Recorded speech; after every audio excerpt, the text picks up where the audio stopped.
Magandang araw po. Narito na po ang magiging lagay ng panahon ngayong araw ng Biyernes, July 12, 2024.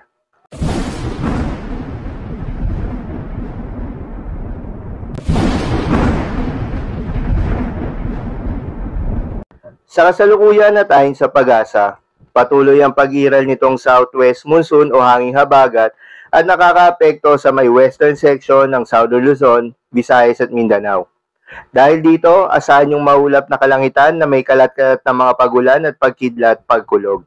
Habang sa nalalabing bahagi ng ating bansa, ay asahan pa rin yung mga localized thunderstorms, lalo na sa hapon hanggang sa gabi.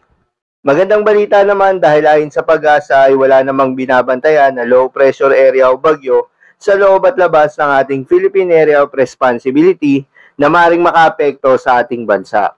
Samantala, yung binabantayan natin na dalawang kumpol ng kaulapan na nasa labas ng ating bansa sa labas ng Philippine Area of Responsibility ay mataas yung tsansa na maging low pressure area sa mga susunod na araw.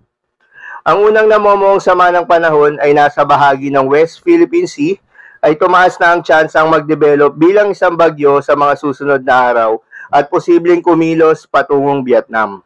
Ang ikalawang namumuong sama ng panahon sa labas ng Philippine Area of Responsibility na nasa silangan ng Mindanao at nakapaloob sa Intertropical Convergence Zone o ITCZ ay inaasahang kikilos papalapit sa silangang bahagi ng ating bansa sa mga susunod na araw. Hindi rin inaalis ang posibilidad na maging bagyo ito. Ang dalawang nasabing namumuong sama ng panahon ay inaasahang hahatak din ng habagat na siyang magdadala ng malawakang mga pagulan at thunderstorms lalo na sa kanlurang bahagi ng ating bansa. Narito naman ang ipinapakita ng forecast model na ating ginagamit. Consistent pa rin ang ipinapakita nito na may dalawang sama ng panahon na posibleng mabuo sa mga susunod na araw.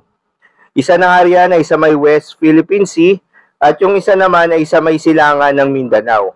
Kaya naman atin pa rin babantayan ng magiging development ng mga ito kung matutuloy o hindi.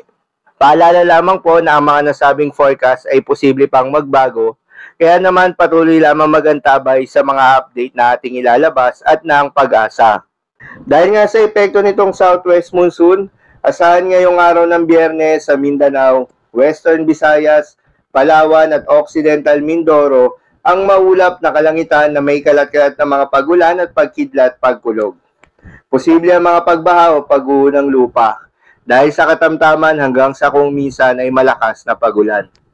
Habang sa Metro Manila at natitirang bahagi pa ng Mimaropa, Batangas, Cavite at Laguna ay asahan naman yung bahagyang maulap hanggang sa maulap na papawirin na may kalat-kalat na mga pagulan o pagkidlat pagkulog.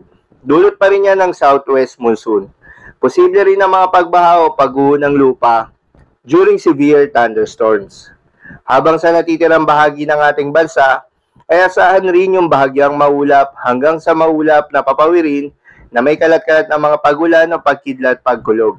Dulot naman yan ng mga localized thunderstorms. Posible rin ang mga pagbaha o pagguho ng lupa during severe thunderstorms.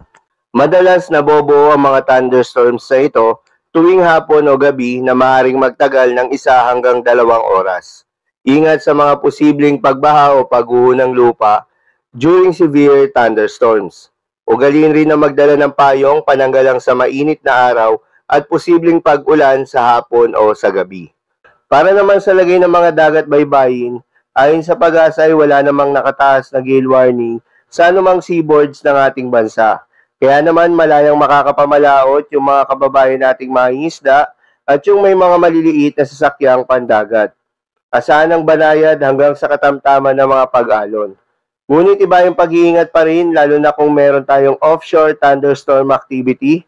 Asahan pa rin yung mga tsansa ng malalakas na hangin at kaakibat nito ang bahagyang pagtaas ng mga alon. So, lamang po para sa lagay ng panahon ngayong araw ng Biyernes. Keep safe everyone.